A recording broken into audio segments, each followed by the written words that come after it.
Prescription medicines cause more overdose deaths than recreational drugs. Pain medicine's a cash cow. You get these pain clinics where that's all they were doing for years. Medical school is one of those things. You were in the moment. The resident looked at me and just said, "You're the doctor." And you had to step up, and you just did. And this was a hard lesson for me. This is one of the things that your blood just starts boiling. Could this be abuse? Could this be non-accidental trauma? And you have to confront the parents. There's no way you can understand what that feels like until you have your own child. And I think it's one of the worst feelings in the world. Parents know their kids better than you ever will. If a mother just says, I just know it's not right, that's a red flag.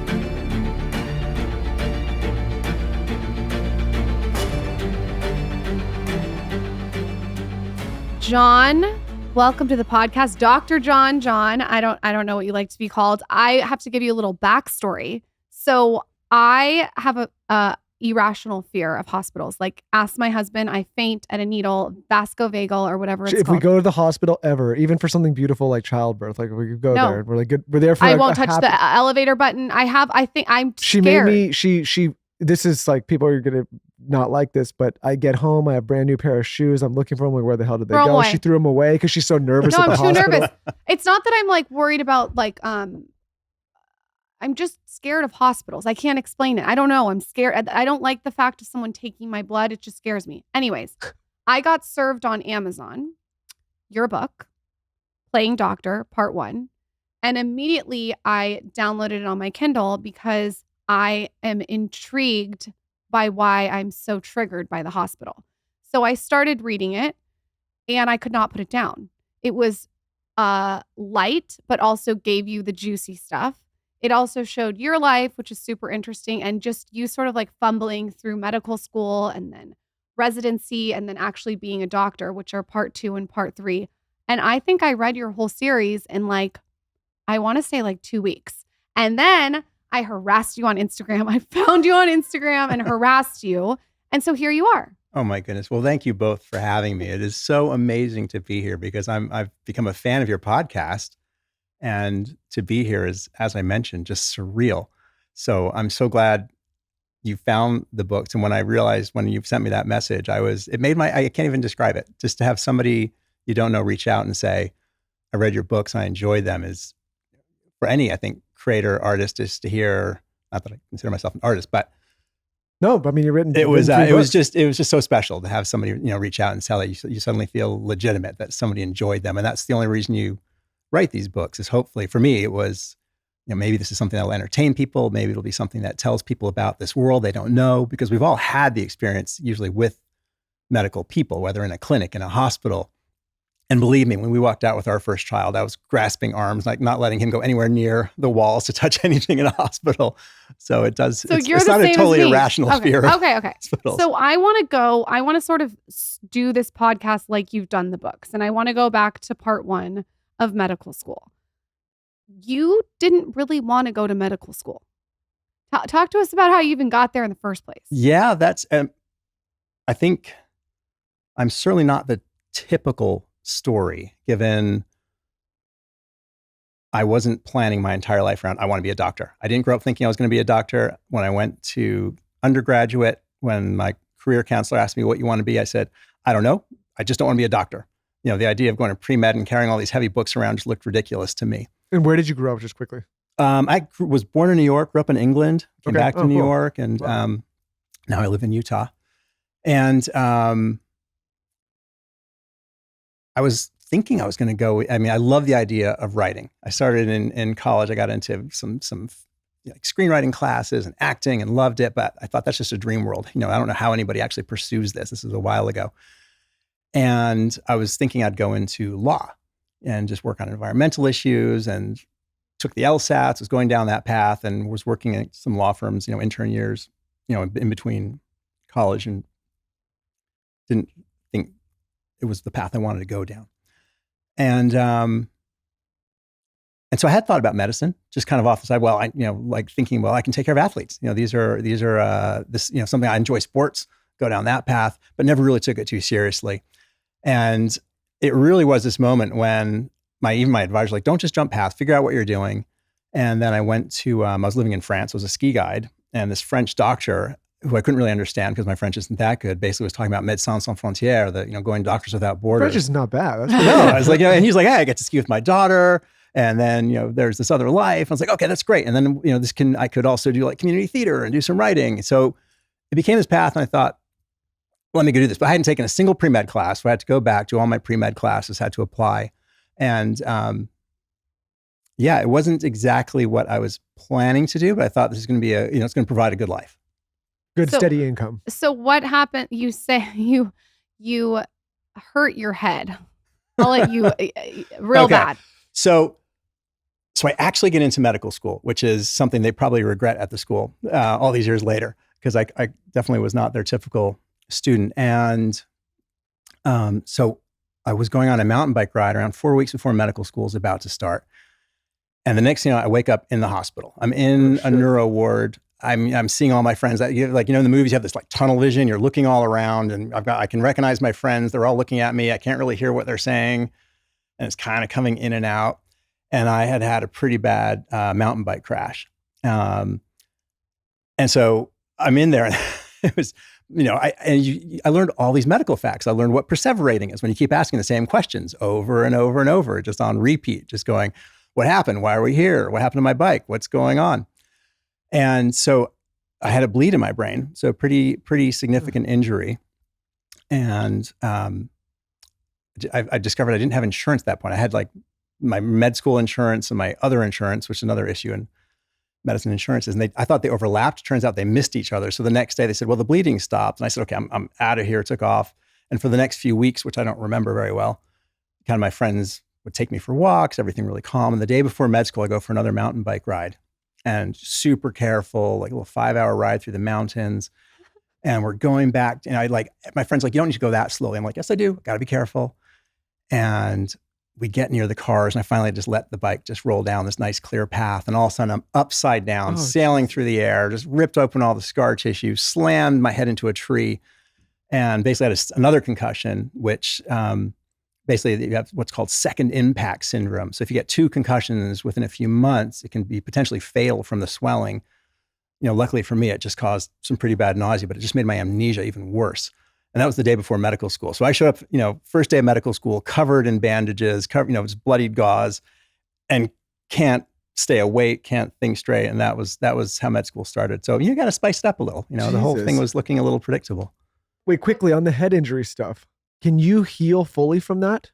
I mean, obviously you're here and you're functional and I can see, but like, is there stuff? Now, head injuries, I mean, you've had a few people on and talked about this, Dr. Amen, you've Peter Attia and stuff, some of the head injuries. And actually Jeff Byers, I guess, was talking about, with the micro concussions, with the constant impact, things you can do. So at the time, this is back in the mid 1990s, I think I was around a week into school and I got lost. I couldn't find my way home, like off 2 blocks from this. I'd driven a car. I don't know if I should have been driving. Lost because of the I couldn't find my way home again. I was like, I can't figure out the 2 blocks that I turned here. So I went up to the neuro ward and I said, what can I do? This is, likely we hadn't had any tests yet in school.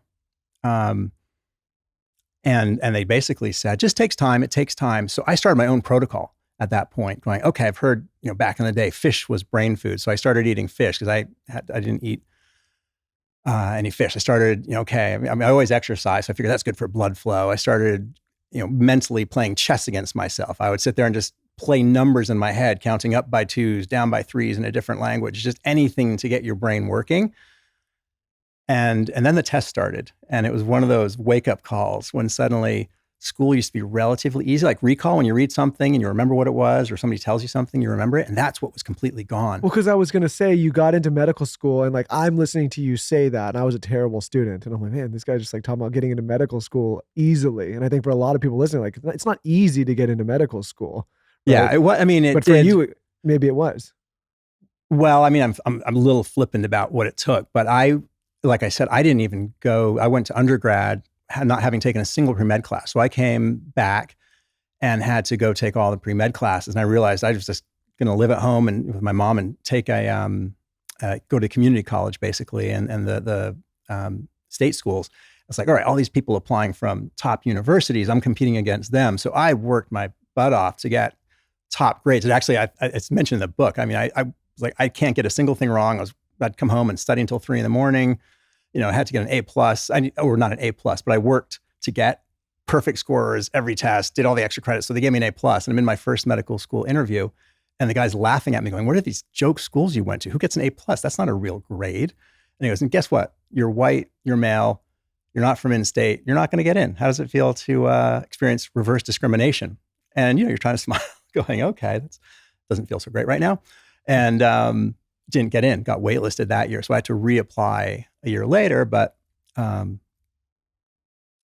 Interesting. yeah, so it was, there was some work involved. It wasn't like, Wasn't just like that skipped easy. in. Yeah. When you're in medical school and they start to teach you things, is there a process? Like, let's say someone's listening and they want to know what it's like to actually be there on the ground. And you talk Yeah. about it a lot in your book, but maybe like some actual things that happen. Sure. So, and this was interesting just writing the books, because the first year of med school is all rote memorization. It's books. And some of this might have changed in the last few years. They try to get students into the hospitals a little sooner. But the first year was all book learning at that point. So, and the most famous class, though, was anatomy. Everybody pictures cadavers. So there we are. We're invited up to this really decrepit looking place that should have been out of a horror film. And there's cadavers, and you line up and you're there just, reading the book, and two of your other classmates are slicing and dicing. And Is the cadaver naked or dressed up? totally naked. What? Just Why would Hold they on. lying do there. I that? have a lot of questions about this. It's in a Chanel dress, Lauren. Well, what if this is like a It's- question? What if like the girl died and she's wearing makeup? Is the makeup still on her? Like, what is the I process didn't see any of this? makeup. That's a good question. There was people have donated their bodies, and it was really the first day of school. They I'm like, can the cadaver be in glam?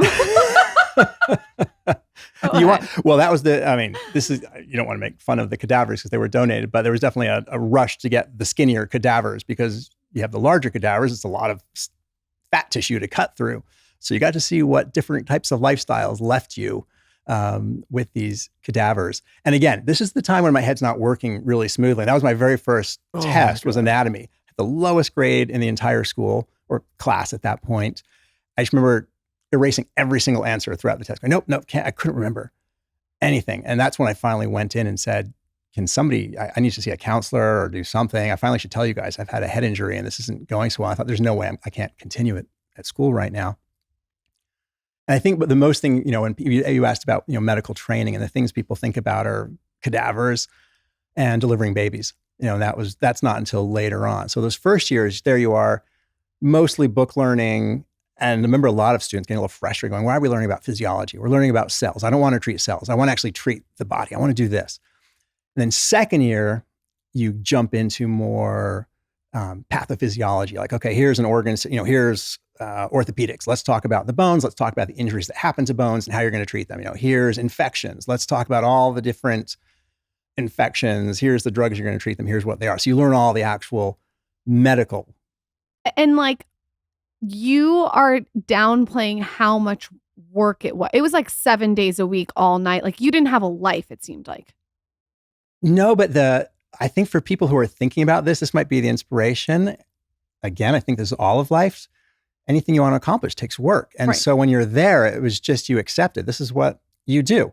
And when you got out, you had the best time. So yes, it was 7 days a week. You studied, you got out of the hospital, you might go for bike ride or do something else. And then you studied until night. And then you went back to school. And that was pretty much a 7 day a week study. And when you're in the hospital, third and fourth, you're actually starting your clinical rotations when you're seeing patients. Same thing. You're on call. If you're not on call, you're back home studying again to get ready to go back to the hospital. And then it was kind of like, when they let the animals out of the zoo, you'd see medical students kind of let out for the night or off together. And you just felt like you had to celebrate every moment. So you appreciated, having your one weekend off a month or your night out was just wonderful. Is residency in a hospital?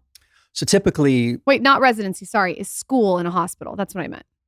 yes. So the first, so they have the teaching hospitals throughout the country. So you'll go to medical school, and these usually be at what's called a teaching hospital, because I think they get reimbursed for having students there, and the patients know, okay, we're in a teaching hospital. They're going to have students coming in with medical residents to treat the patients, as opposed to, let's say, a private institution that might not want students and residents, and people don't want to see us, people who aren't quite trained yet. There are 3 products that I use every single day for my kids. And I'm not the best cook, but I am serious about what's in my kitchen. And all these products are Primal Kitchen. The products that I use are the ketchup. I'm obsessed with this ketchup. I've switched out all my ketchup with this specific ketchup. My kids use this for their scrambled eggs. I put this on my hamburger with no bun. I also just like love this ketchup if I'm making a meatloaf. And then I also use their avocado oil. It's the best. I've switched to avocado oil lately, and you just can't go wrong with this one. It's so clean, I'm telling you. And then I use their dressings and sauces all the time when I'm making a salad. I like this brand because they have real ingredients, and a lot of their products are made without dairy. They're gluten-free. They're made without cane sugar, corn syrup, artificial sweeteners, seed oils. It's so crazy when you start looking into ketchup and finding out that there's so much cane sugar and corn syrup in it. It's literally like a dessert. So knowing that Primal Kitchen has me covered makes me very happy. All my other busy moms out there, you guys know how crazy life is between work, taking care of kids, staying fit, and eating right is really important to me and Michael. So Primal Kitchen just makes this really, really easy. You got to check out their products. You can find Primal Kitchen products at Target, Walmart, or your local grocery store. I like to stock up at Target, or you can go to Amazon and get 20% off your order with our code 20SkinnyPK at checkout. Every single morning, I make it a point, a non-negotiable to meditate. And I'm really creative with my meditation. If I can't get it in the morning, I will take my son in his stroller on a walk and do a walking meditation. If I am unable to get it done early morning before my kids wake up, I'll do a legs up on the wall meditation for like 10 minutes while Zaz is at school. But the app that I always use, my go-to app, is MWH. It's by Melissa Wood Tepperberg.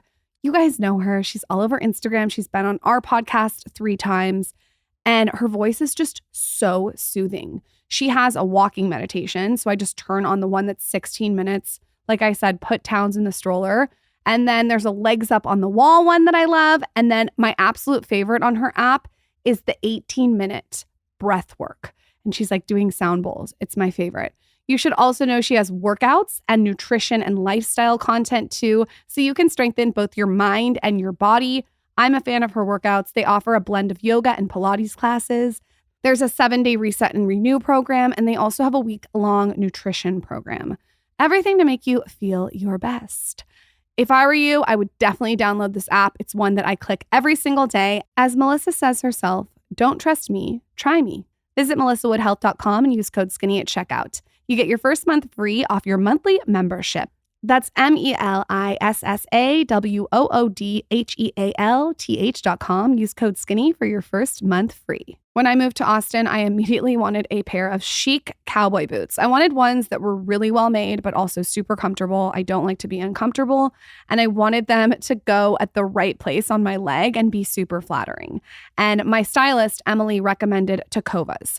The ones that I got are the Abbey, and I got them in midnight, so they're black. They're very true to size, and I tried them on with jeans. I tucked my jeans into them and wore like a baggy black shirt, and it was so cute. I've been wearing them ever since. I also like them with just like a white tee or maybe like a baggy sweater, and it's making me just love Austin even more to have these boots. They're so, so cute. It's my favorite boot brand.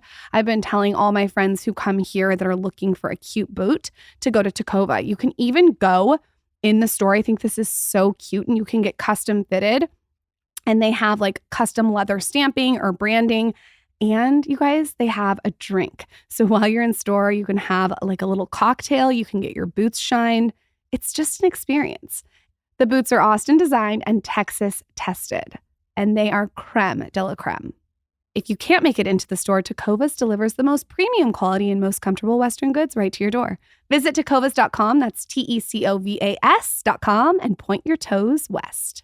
If you can't make it into the store, Tecovas delivers the most premium quality and most comfortable Western goods right to your door. Visit tecovas.com, that's TECOVAS.com, and point your toes west.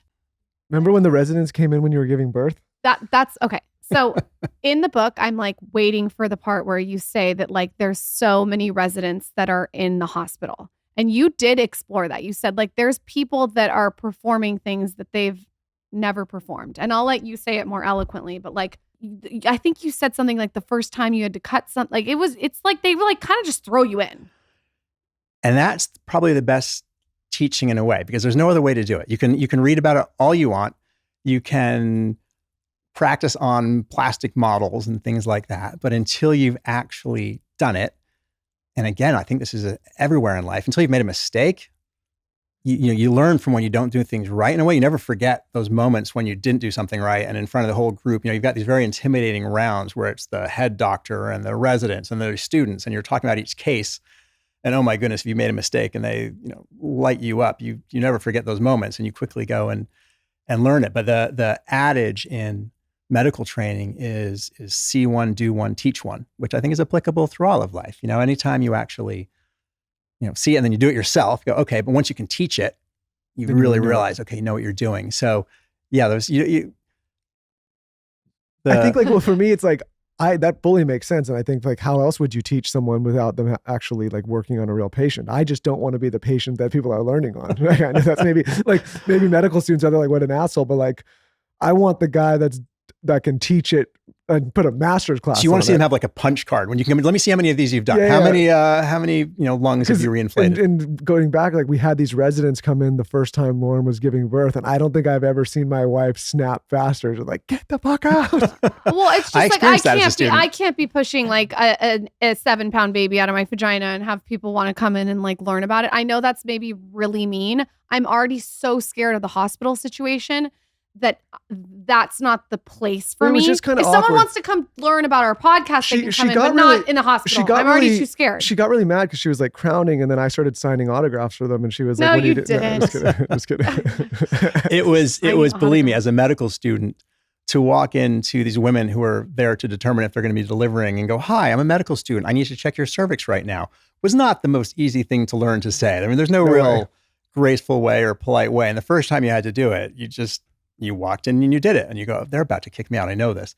And the very first delivery I had. So, you're excited. Oh my goodness, I finally get my first delivery. I can't believe this is going to happen. And I had, tragically, a very dear friend of mine had just died, and I'd flown out to meet his family. And again, I'm a medical student. I'm freaked out. I can't even think straight. Haven't slept for 60 hours almost. I fly back, and they said, okay, well, here's your first delivery. She's a really sweet woman.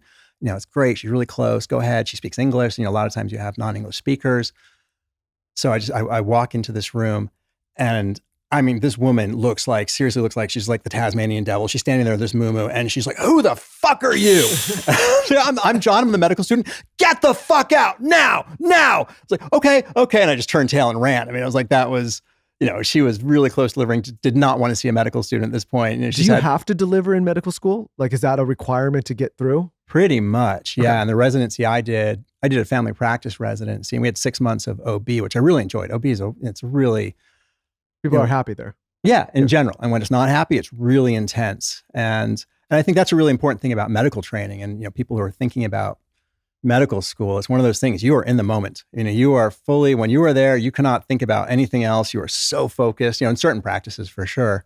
But, in OB, when things are getting intense, it's one of those, you are. What was the transition from part 1 medical school to part 2 residency? What was that transition like? And after the transition, what happened?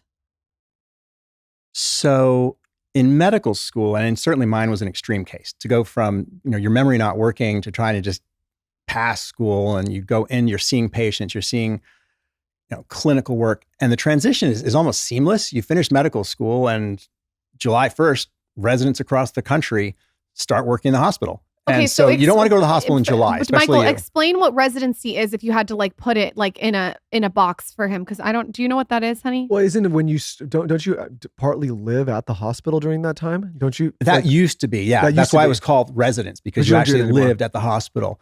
So now this is basically indentured servitude. It's the inexpensive way of saying, hi, we're going to have a lot of workers in the hospital, but as much as I can joke about, people don't live there anymore. It's just well, I spent a lot of time there. Michael, you're there literally. Okay, so how many hours in a given day are you there? It depends on what your surgical interns, the very first. So the intern year is considered the first year of residency.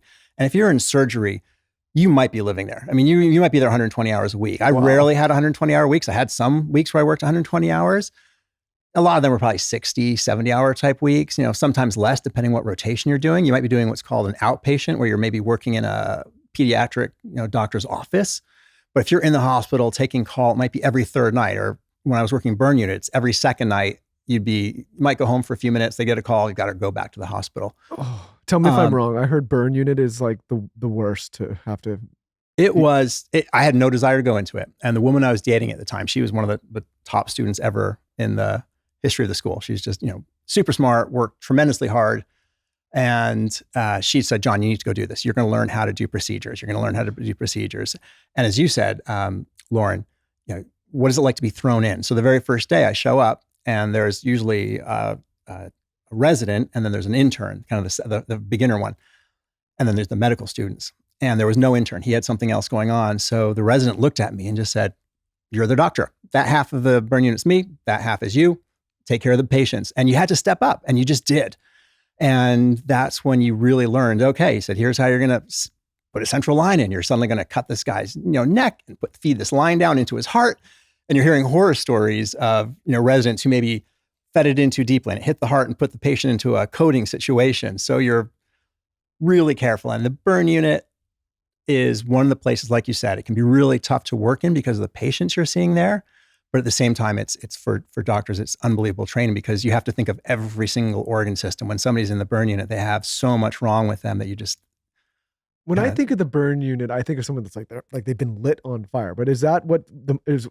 No, like their whole body. Meaning, See, I told you, people who aren't in hospital, we don't know. This is the Wile E. Coyote Center. This is where everything's. This is when people have. What's the most common injury? What's Wile E. Coyote Center? I'm just thinking it's everything that goes wrong. People are went down and looked for a methane leak in their house, holding a lighter in front of their face. They decided, let me see how close I can get to the hot springs in Yosemite. Let me see, kids who boiled, boiling water spilled off. They went to reach for their soup bowl or something off the stove.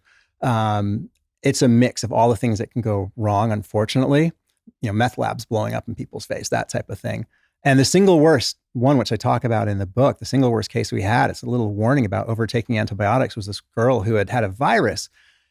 And her doctor, they said, can she take some antibiotics? They gave him, a common antibiotic to take. And she started having this bad reaction. Her parents kind of kept her home thinking, can't be that bad.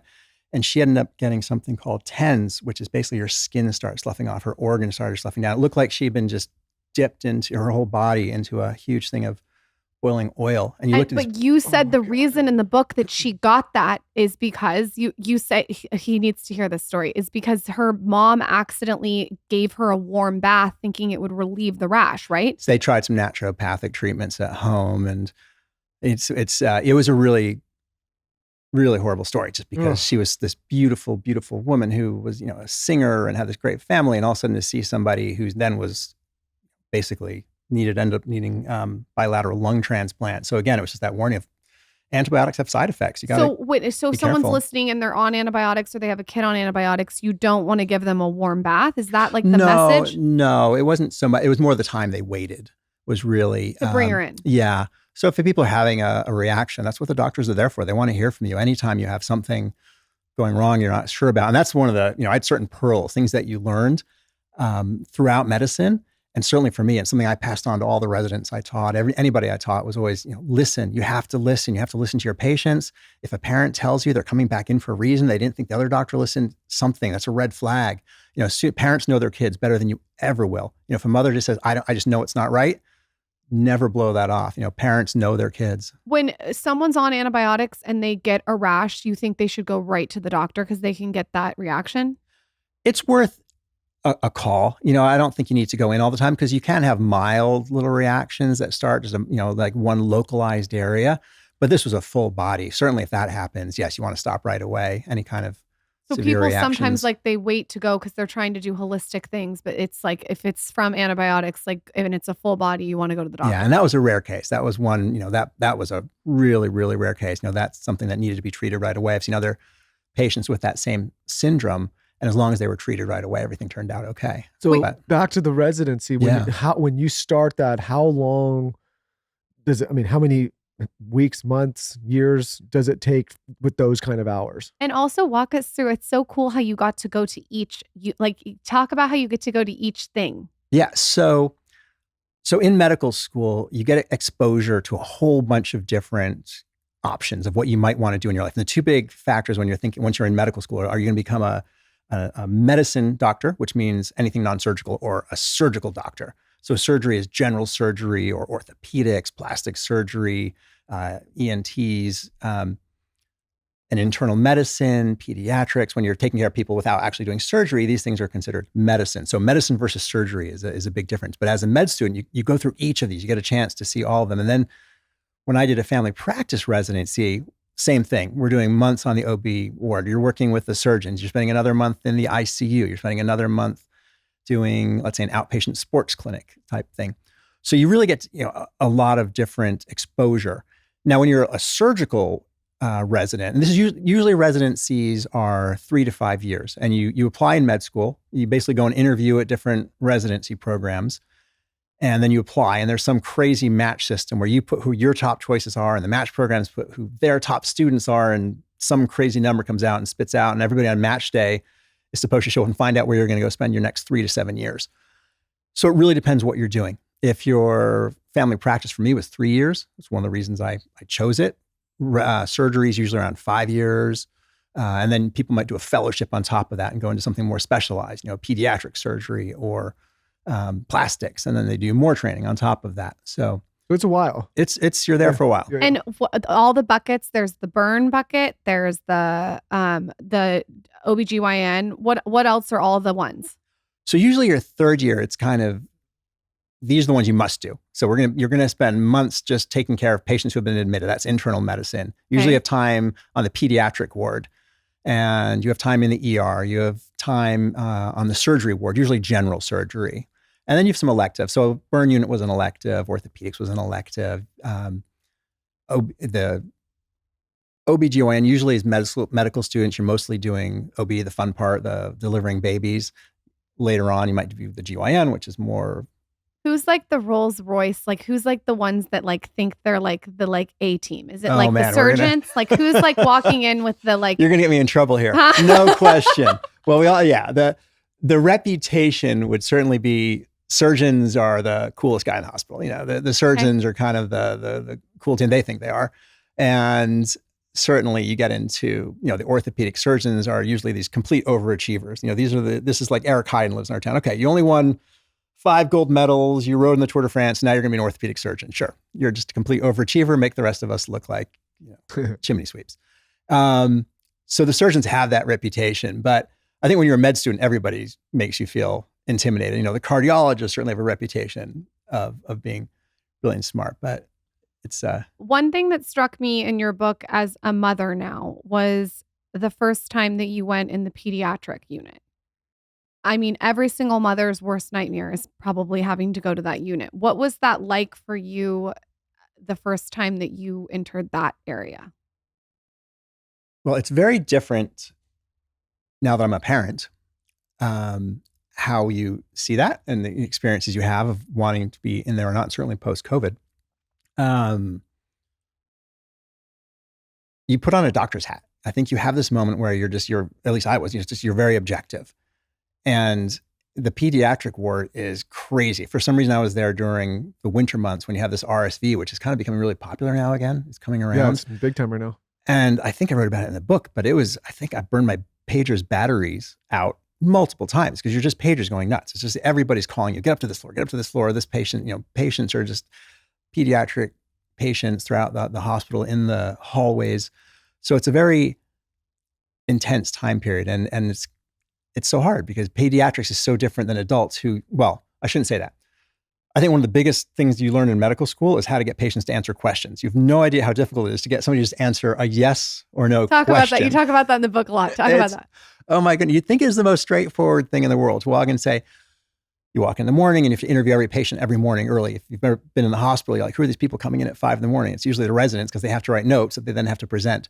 So you'd walk in, hi, Mrs. Hopkins, did you have any chest pain last night? Sounds like a yes or no answer. And they tell you, say yes or no. I've got a yes or no questions for you. And for some reason, they always go off on some different topic. Saying, well, I don't know. I had dinner last night and the nurse forgot to bring my broccoli and I thought I should have some vegetables. I have 5 more patients to see. I've got grand round starting in a few minutes.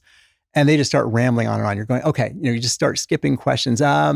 were you breathing okay? I think so. I think I was breathing fine. And then you later find out she had a breathing attack last night. They had to bring medicine in and you forgot to ask the nurse. And that's, again, lessons you learn. Always ask the nurse, what happened last night? What about the kids? So kids are really tough because they can't answer any questions. So you're constantly, kids are, I don't want to say reduced. When you're with the infants, they become just numbers, milligrams per kilograms. How much urine have they put out? How much liquids have we put in? You're always constantly just basically watching numbers and trying to assess what's going on and looking at the patient. And a lot of pediatrics is knowing how to talk to parents, reassuring the parents. They're usually in really good hands in these hospitals. Pediatric doctors are amazing, but that's an art form. What do you do if I always wonder this, and you're the perfect person to ask, what do you do if there is a parent that brings their kid in and you can tell that there's abuse going on or like a Munchausen's situation happening? It's really difficult. The laws made it somewhat easier for doctors, at least in different states. It's mandated if you suspect non-accidental trauma, which is abuse, you have to report it. And so it become very awkward, as a doctor when you suspect something. And sometimes it's it's obvious, I guess, if somebody walks in and they've said these kids were abused, we're taking them, the state's bringing them in. But a lot of times it's maybe a well-to-do parent who they bring them in and you say, oh, they fell down the stairs. And you can tell the kid's just not responding the way you think, or you might get an x-ray and you say, wait, there's another, the radiologist says there's a second break in that same area where they might have an injury now, an old break. Could this be abuse? Could this be non-accidental trauma? And you have to confront the parent. So it's a really hard, and it was a hard lesson for me. This is one of the things that your blood just starts boiling. And it really took the pediatric doctor saying, okay, we all have the same reaction. You want to go attack the parents. And they just said, sometimes, there are bad situations, but sometimes these people had a really hard day. They came back, they're stressed and they overreacted to something that they regret. It's better to get them into anger management and hopefully have them there as parents than take every kid away and have you taken away for assault charges for punching a parent in the face. That's just. Did you see a lot of Munchausen's? Is it Munchausen's by proxy or what's the difference? So you're talking about when maybe the parent is making their kids sick. Yeah. And to bring them in and just get this attention, we think there's some kind of psyche that goes with this. We did, not as commonly, you read about it all the time, but it was you couldn't tell it, you suspected it. Like, certain kids who keep coming back and the parents definitely liked being there. I mentioned one woman who would actually started stealing scrubs and showing up in patient rooms and saying she was one of the doctor there to administer medicine. So that became an issue. And wasn't she like flirting with the doctor? Yeah, it got a little uncomfortable for a lot. So she was using it as like her dating flirt ground. It was her place to be. She had other issues, but yeah. Well, at least I don't have to worry about that with you. You're never going to go in the hospital and do that. No, I'm never going to go. You're getting the worst stories. You would rather see me down at the strip club or the horror house than in the hospital. Sorry, Dr. John. I'm too scared. I was listening to you talk, and I was telling my friend the other day, I don't think it's possible until you become a parent to know the fear of like when your kid gets sick or when your kid gets hurt or when they're in a situation where you feel like you can't help them. I think you just can't, there's no way you can understand what that feels like until you have your own child. And I think it's one of the worst feelings in the world. And I'm wondering from your perspective, now that you are a parent, do you think you could be as objective as you were then dealing with that kind of practice?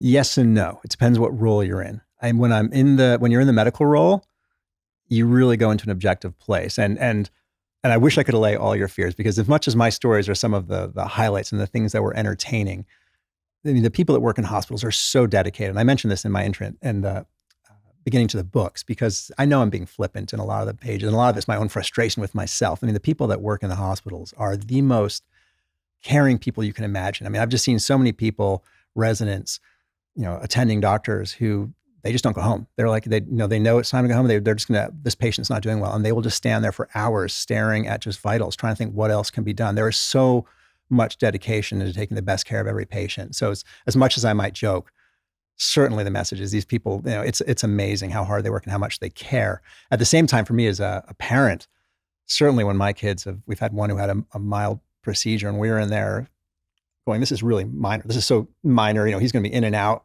And we're both just counting the minutes, nauseated, can't believe this is happening. And we're listening to other parents in the same waiting room whose kids are dealing with chronic issues or, cancer and things like that. And they're there for their 12th surgery. And you're going, oh my goodness, I don't know if I don't have the strength to handle that, but it's tough.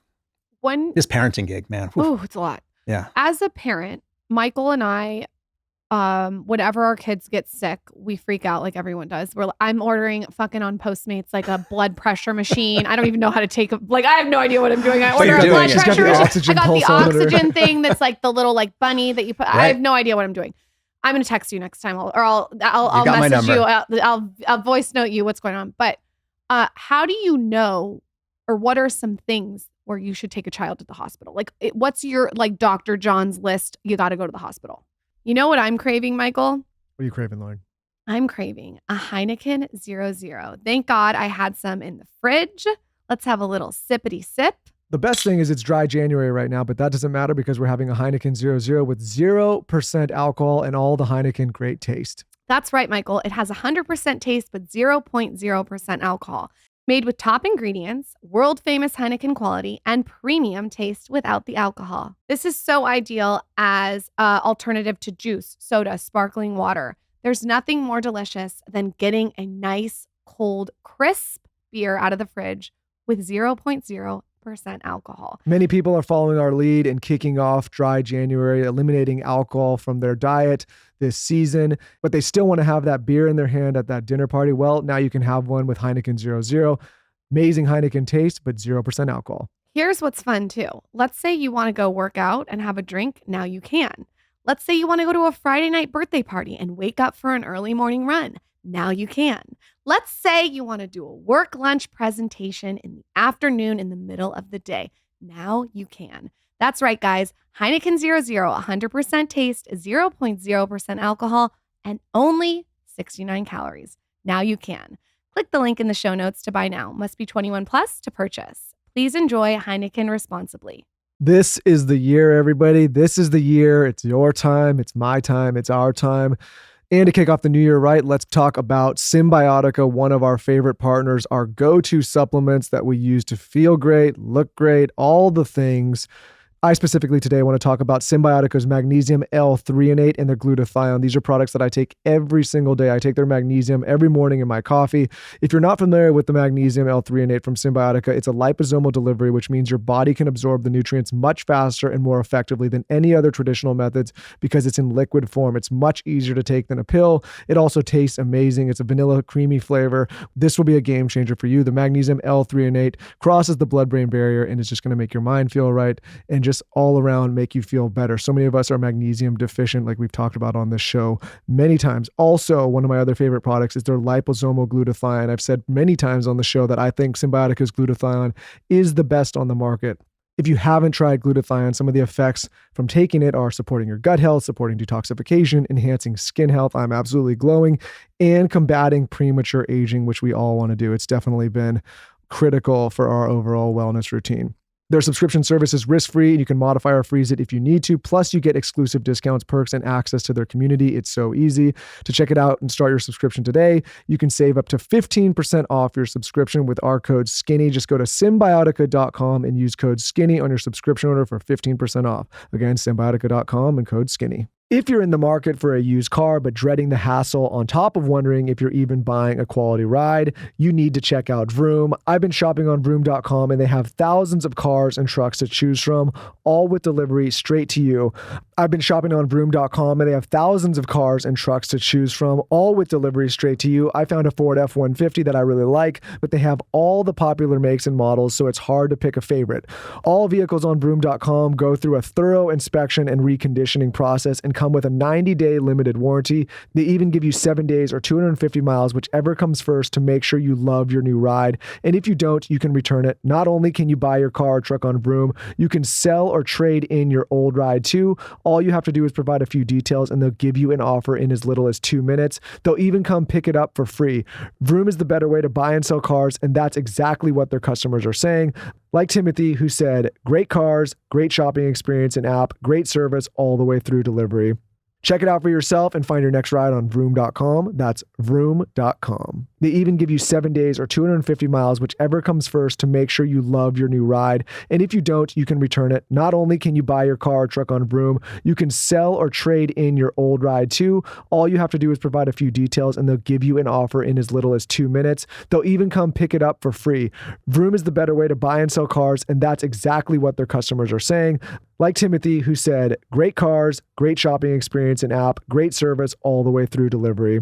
Check it out for yourself and find your next ride on Vroom.com. That's Vroom.com.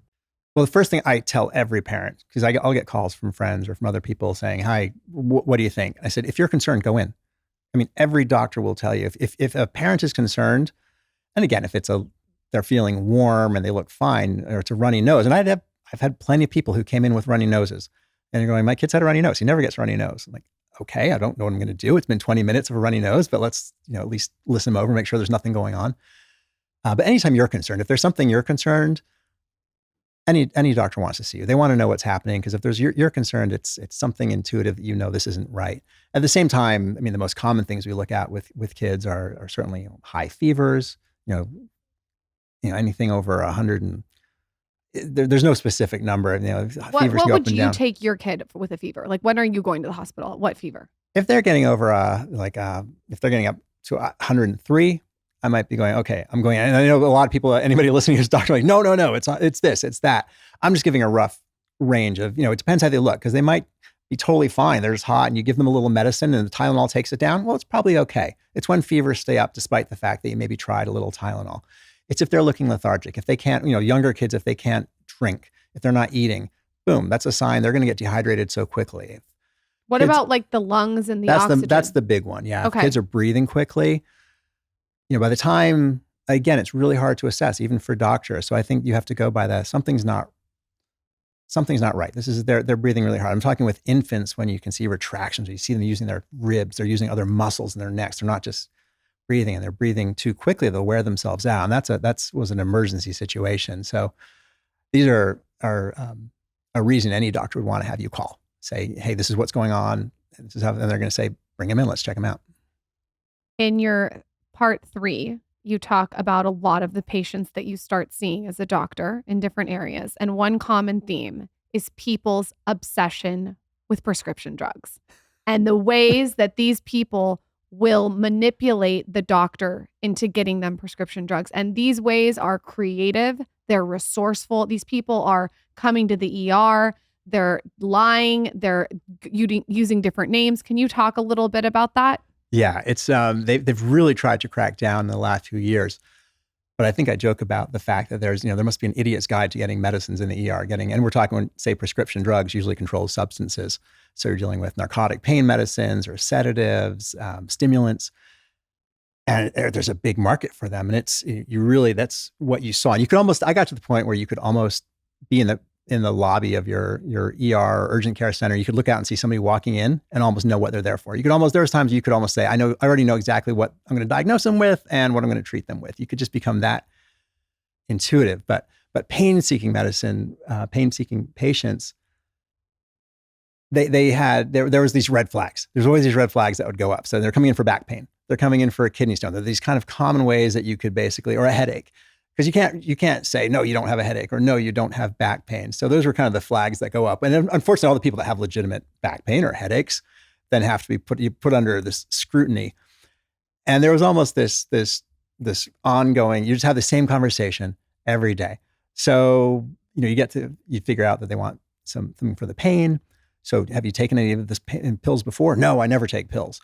Have you tried ibuprofen? I'm allergic to ibuprofen. They're allergic to everything except this medicine they've heard is good, something called hydrocodone. They almost like stumble over the name. And you go, okay. Have you talked to your doctor? You had a doctor for this? Oh yeah, they're out of town. Every time the doctor's out of town, they're usually extremely complimentary. So you'd have people who are always telling you, oh, you are the best doctor. You always take the best care of me. And it's so nice you guys are here today. I'm so glad for this. Other ones were having like the entire family. They'd have the entire family eating lunch in there, and that sense of, I just want to get these guys out of here. I just, I can't have the screaming baby. They're changing diapers. They use the urgency of the baby pooping, and like they're like, come on, I got to get my pills. 100%. And the same thing for when they've lost their prescription. I mean, you cannot count the times you hear, My car was broken into. I put my prescription in the wash. The dog ate the pills. My kid ate the pills. I dumped them down the sink. And you just hear this over and over. And then you can get a report. You can actually get this report that shows all the different pills they've gotten. So here's this person that's basically told you, I've never had any of these pills before. And you have to walk back in and go, this is really weird. Okay, I've got this report that says you actually received 3 prescriptions yesterday, another 2 the day before. You've actually had like 600 Lortab pills in the last month. And they're like, that's not me. Somebody stole my wallet. I lost my identification. And you'd have these crazy stories where I had this woman walk in and, same thing. She's super friendly. So she's like, hey, can't wait to see you, doc. I'm going to be right, I'll be right back. So I walk in. She says, oh, doc, I had knee surgery a month ago. My horse kicked me this week and it's just killing me. I just need something for the pain. I'm like, well, okay, let's look at this, situation. You look, and she has all this, ink on her leg. And I said, which is kind of the ink you expect to see if you have an infection. It's marking this red area on her knee. And I said, did anybody else see you? Have you gone to an ER? No. You didn't go to another medical clinic where they marked you for an infection? No. Nobody thought you had a skin infection and wrote this? No, I told them it's just a sunburn. So you did go to an ER. Yeah, I went to an ER, but I really don't like them. I don't like the way they treat me. I'm like, okay. So you've got this sunburn, but how come you don't have you're not red on your other leg or on your arms? And she says, well, I'm really burnt on my chest. And so I was saying, she pops out her chest. I'm like, okay, that's, flirting is not going to get us through this point. Said, you haven't, okay, I really got to get in touch with your surgeon. Since you had surgery, I want to make sure you're okay. She's like, well, they're out of town, so you can't talk to them. So let me just go. I need to find out what medicines the other doctors put you on in case I don't want to put you on a different medicine. So I call up her doctor and said, oh yeah, we know her. Her doctors are in town. She called up 3 days ago saying she got kicked by a horse and she's not allowed to have medicines. We're happy to see her today. So I have to walk back in and say, this is really weird, but did you get kicked earlier in the week too? This is like, you've now been kicked twice by the horse. Your doctors are willing to see you. And, do you think maybe you've got a pill problem? Or do they storm off or do they let you confront them? Everybody's different. I've had definitely times, there's some people who get really furious. I mean, I remember walking out of an urgent care clinic at midnight and thinking I'm going to be hit by a 2x4 as soon as I walk out of this clinic. These people get so irate. Other people I've had one woman went into like a catatonic state. She just froze up and stared at the floor. And I didn't know if she was going to just lose it and attack me. And then all of a sudden she just burst into tears crying. I've had other people who apologize. I've had people who fake their own, they add on to the prescription I wrote them. They add on a bunch of refills and the pharmacist will call up and say, I know you never give refills. Like is this real? Like, no, I didn't do that. And they'll come back and just say, I'm so sorry. And so you get are a lot of these people who are drug users that are addicted to drugs, or are some of them actually selling it on the street? Yeah. I mean, it's a really difficult situation to explain because you have people who are legitimately physiologically addicted to medicine. And right now, addiction clinics across the country have a waiting list because it's such a huge problem. And it's not their fault. It's not, these aren't people who are just going, oh my goodness, I just want to do something. I just want to take pills. And no, I had a really close friend who's a very accomplished businessman, smart guy, doesn't drink alcohol ever. And I think he had double knee surgery. They put him on pills. I guess that's a really painful surgery. And he had to check himself into a rehab. And we're talking like, this guy's never had substance abuse. He's never drank, nothing. And he had to literally put himself into rehab to get off this stuff. Really difficult and so hard to go through. And so I think anybody in life, you probably, whether it's friends, family, might see people go through this. And it's really sad when you see that happen. Luckily that, if he can go in and get help, that's great. And other people are selling it. I think you have people who they come in, they have, let's say Medicare, it covers, for $3, they get a prescription for 90 pills and then they can sell them on the streets for $20 a pill. So we knew that was going on too. And you, I have maybe a kind of more serious question within this line when it comes to prescriptions and pills. Like from a doctor's perspective, from an outside, I feel like there must be a place for some of this medicine. But from your perspective, is some of this stuff too strong, or some of it not necessary? Is all of it necessary? Like it's become such a big issue in this country. Like where's the line of, this is what is needed for medical practice and for reassurance and for pain management, and this is like just overkill. Where do you kind of draw the line? Big question. I mean, it's a great question because there is certainly an epidemic across the country with these controlled substances, and the fact that prescription medicines cause more overdose deaths than recreational drugs in the last few years was, I think, a wake-up call. So there are a lot of measures being put into place. They're being much stricter about following up on doctors and pharmacists who are giving out these prescriptions. They're really trying to pay attention to controlling it. Mm-hmm. Better that said, there's so many different places that you get it. Kids are ordering stuff online. We had it happen in in our small town in Utah, these two middle schoolers died from ordering some pills, that they got off the internet. It's supposed to be some, they're laced with fentanyl, and it can kill you. So the difficult thing is everybody's different. It's really hard to know why, like your friend, why one person who's never had appears to have an addictive personality could take a pill and become addicted, and why other people can take more pills and not be addicted, just take it a limited time. So doctors, a lot of effort is being put into educating doctors, how many prescriptions you can give. At that point, let's get them in for counseling. But I think certainly the common maybe misconception, or I don't know if there's truth. There's not a lot. I think a lot of people that aren't doctors feel that doctors are making a ton of money by prescribing all this, and so they're like incentivized. Is that true, or is that a myth? Oh man, I wish I could have done a whole lot better. I think that's what a lot of people. I think that's a lot. Like you hear people whether it comes to vaccines or prescriptions, or whatever, like, oh, the doctors are all making all the money. Like, no, this is the tough one. Again, the economics of medicine. You look at people talk. I mean, you go to different countries, and healthcare is so much more affordable. And the U.S. just has a mess right now. I think it's, between insurance companies and what we pay for medicine can be crazy. That said, it's not the doctors really making a lot of money. I mean, okay, there's really bad stories where you have hospital clinics saying, you're going to work in our pain clinic and we need you to write this many hundreds of prescriptions a day. And these doctors get burnt out because all they do, they've been told you need to see this many patients, because for every prescription they write, basically it's every patient they see, the hospital gets reimbursed. So pain medicine's a cash cow. You get these pain clinics where that's all they were doing for the years. Hospitals. Right. So the hospitals might be making the money. And again, these are, big generalizations. These are, I imagine a lot of this has, changed in the last few years. But no, the doctors aren't getting reimbursed per prescription, anything like that. What are the common causes of people coming into the ER? You mentioned earlier that a lot of kids will reach up and like grab boiling water. I would like to know, as a parent and just for myself, like, what are things that we should be looking for that you saw all the time? So adult ERs and pediatric ERs, two very different things. If we're looking at kids specifically, if you're asking as a parent, by age groups, you have usually cold concerns that, hey, my kid's not breathing right. He's got a really severe cold in RSV season. It's these really horrible colds that make them not breathe well. As kids get older, the most common things you might see are more accidents, crashing on their bikes, cutting themselves, but, pool accidents. These are, when I talk about severe things, a lot of people use the ER kind of as their primary care. It's easy to get into. I'm just going to walk in here and get treated. Adults are across the board, but yeah, kids, the most common thing you're seeing are accidents and falling down. I mean, I can't tell you, you just, every 2 or 3 year olds walk in, they either have a sliced chin or a sliced forehead. I sliced everything. My whole no, Towns just fall on your face. He took the dog's water the other day. He's 1.5, took the dog's water, and the water spills all over the ground, and then he walks through it and he slips and lands right on his like something out of a cartoon. It's like, it's on and on and on and on with the falls. The good thing is kids are made to bounce. That's the good thing. They really do just bounce back up. You talked a lot about abscess, which This is gross. I'm sorry. Why is that such a thing? It's like all over. Every time I watch a hospital show and read a hospital book, the abscess is like the thing. What is that? I know. I haven't seen one outside of my hospital life. I've never seen anybody else except when in the hospital. They come in. It was one. Okay. The reason I said, oh, gross. It's the one thing that would turn my stomach too. Oh, yeah. You're like, oh goodness. It's What's it from? Infection?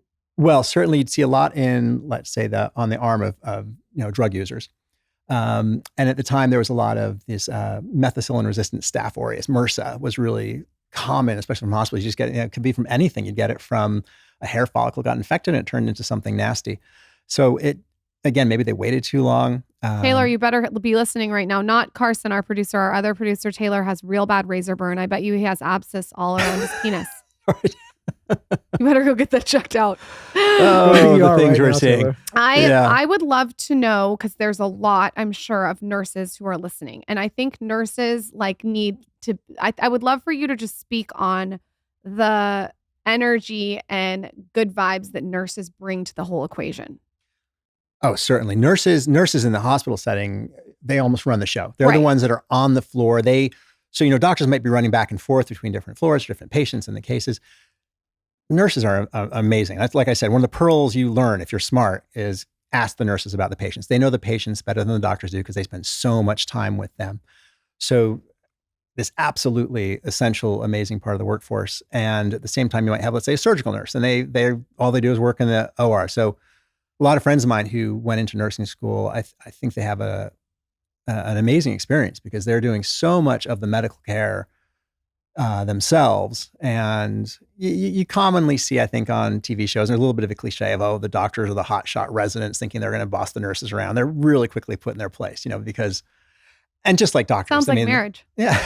It's, and you can't put all nurses in one group, just like you can't put all doctors in one group. There's really great doctors, there's good doctors, there's some not great doctors. And same thing with nurses. It depends on the level of training, but, really dedicated, essential part of medicine, and certainly a lack. I know they're really looking constantly for needing, nurses. And I think with COVID, it made it even tougher. Anybody working in the hospitals, the hours and the shifts were just getting overwhelming for a lot of people. It's brutal. Were you practicing during COVID?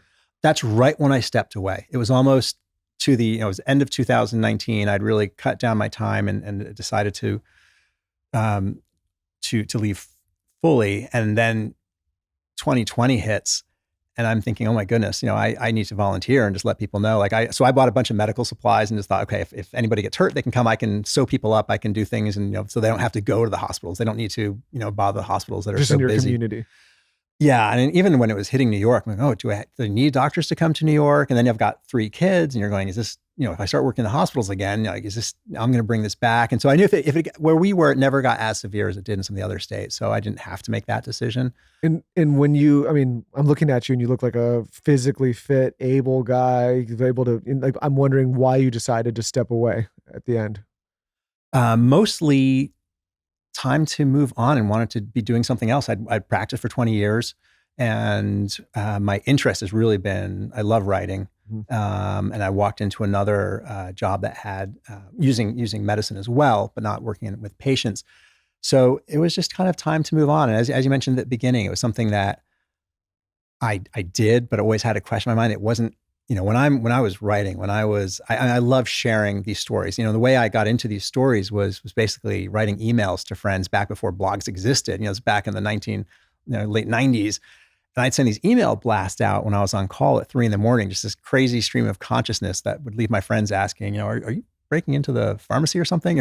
Or just random thoughts, but sharing these stories so that people got to hear, this is what happens in the hospital. I'm walking around with an amputated leg at 3 a.m. Oh my goodness. Here's this person who's, all these crazy things. What do you mean you're holding the leg? It's one of those moments where you're going, I bet none of my friends are doing this right now. We'd have to have this, emergency amputation. This person who got septic and was dying, and we couldn't, he didn't want to have his leg cut off. We're like, if we don't cut this off, we couldn't get in touch with the attending doctors, and the residents say, well, we got to do it. I mean, he's going to die if we don't get this thing off. So they're like, all right, John, you got to go bring it down to, this is in the VA hospital. So I'm walking around with this leg in a garbage bag. I'm thinking, it's 3 a.m. on a Saturday. My friends aren't doing this. They're all having a great time together. They're out partying, and I'm doing this. But tell us about the time you stitched yourself up. Which you stitched yourself up, and your wife got mad and said, "Get the fuck to the hospital." We're talking about the manscaping. Yes, the manscaping. He was manscaping. The 2 chapters that seemed to get a lot of interest, and where I thought a spider had bitten my penis back in. Telluride. I got a lot of interest in that in book 1. That was horrific. And, we bring this up. So yeah, doctors do some really silly things. And, so I think we let the cat out of the bag. There I was, manscaping. But wait, hold on. But manscaping with like scissors, or manscaping? I had an electric razor, a little electric one. I thought, okay, you know what? It said it's not going to. Michael and Carson do it too. They both do it. No. Listen, I had to look up, it's actually a word. I'm like, I Googled it. I was like, oh, it's actually a term. I can use this. No, there's like a kit called there's a company now that's actually been a partner of the show. He was using an electric razor. Oh, wait. I'll tell you that. I'll tell you what. So I think it was manscaping the I was using, and all of a sudden I just see like blood shoot out, and I'm in the shower. I'm like, oh my goodness. I mean, and a lot of times when blood's in water, it looks a lot worse than it is. I was like, okay, one, it's bad because I don't know what I've cut at this point. I'm like trying not to freak out, like, get out of the shower. And I go out, and there's just blood flowing everywhere. And I'm taking gauze, and I'm looking up, like, all my wife's towels in our bathroom are all white. And she's a designer. So she's got this beautiful tile, which is all white and wood and intricate. I'm going, oh my goodness, I'm getting blood everywhere. I'm trying to stop the bleeding. She's about to arrive home with the kids from school. I'm going, okay, I do not need her to walk in and have all the kids show up. And there I've got blood. They think I've, castrated myself, Oh. and I couldn't stop it. And so finally I ended up getting like, this is, they don't teach you this in medical school, but I ended up getting like those potato chip clips that you close bags with, those little, Oof.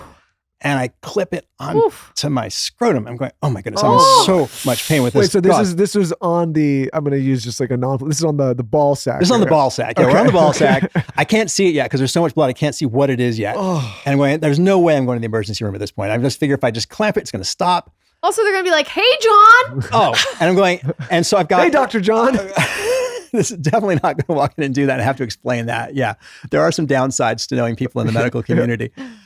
And so I'm walking around with this big gauze thing, trying to get the kids not to notice that it looks like I'm just really excited at the moment. And an hour later, I take the clips off. Blood is streaming down. Cups of blood are flowing down. I clip it back on. And there's like no way I'm going to tell my wife about this because the kids, I don't care how far away they are, they could be outside 100 yards away. They would hear it. Kids have this, like, your kids might be young, but they hear everything. If it's related to something they're not supposed to hear, what was that? And I'm going, they're going to, if they hear me telling my wife, Chandler, hi, I don't know what I did. I need to like maybe go to the ER or something. I know what happened, Dad? And, tomorrow everybody in the school will know that, I'd sliced my balls off.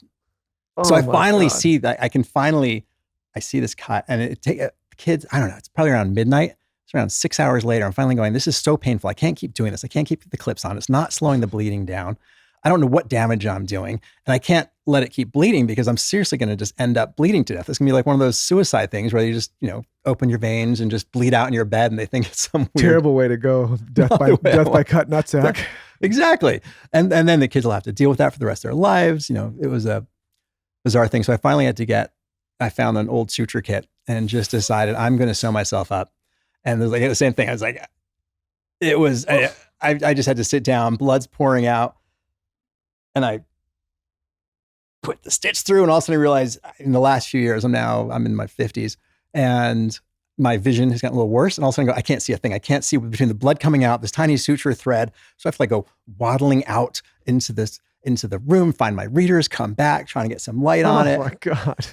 I'm just, yeah. So that was, So did you stitch it up? So I stitched it up. I was able to stitch it up and stop the bleeding. And I kept thinking I should probably leave a note in case for some reason it starts bleeding again. I'm asleep and I just bleed out and the kids at least let them know what happened. Can you bleed out of your balls? Well, apparently the way I was bleeding. I mean, I've seen a lot of times when you go, this is a unique way to kill someone. It was a few if they centimeter cheat. slice I'd gone right through a vein. So I finally tell my wife the next day, just so she knows if I was acting weird. And she laughs and says I'm an idiot. And then she tells a friend of hers who actually works for the rival company. And they decide they want to interview me and basically have a whole thing saying, here's the story of what happened. So With the other brand. It turns out they both live in our same hometown. It was like a viral ad. Like, but for this, for the. Yeah, There's two main companies that made manscaping razors. Oh my God. And the opposite company interviewed him on an ad. Didn't the ad go viral? It had a few million hits, yeah. And so I didn't think anybody would actually see it until like my friends' kids were like, that's their dad. Is that real? Like, it is John. Anything's possible. So hilarious. Well, John, we've never had anyone on the podcast talk about how they almost bled out from their balls, but we were never talking had earlier, like anyone talk about Munchausen. None of the doctors that have come on the show have stitched up their own balls besides you. So. Well, you don't Sorry, know. Huberman. You should ask. That might be a common question now. I'll ask Peter Attia next time he comes on. Before we go, I would love to talk about your transition of what you're doing right now. So you have a huge film on Amazon called The Cyclist. Cool. And you also are working, I'll let you speak on this, but I hope you're working on bringing this to television. And 3 books. Oh, well, and thank you so much. I mean, even, like I said, hearing you enjoy the books, hearing people who will write me and say, we love the books, and is there another one? Or I would love to see this as a series, as you mentioned to me. And it just gives me the confidence. I think a lot of people who write or do things certainly have a little insecurity about, is this of any value? And that's certainly a message I'd love to pass to anybody, whether you're thinking about medical school, or you're thinking about writing a book, or being a songwriter, or opening a restaurant.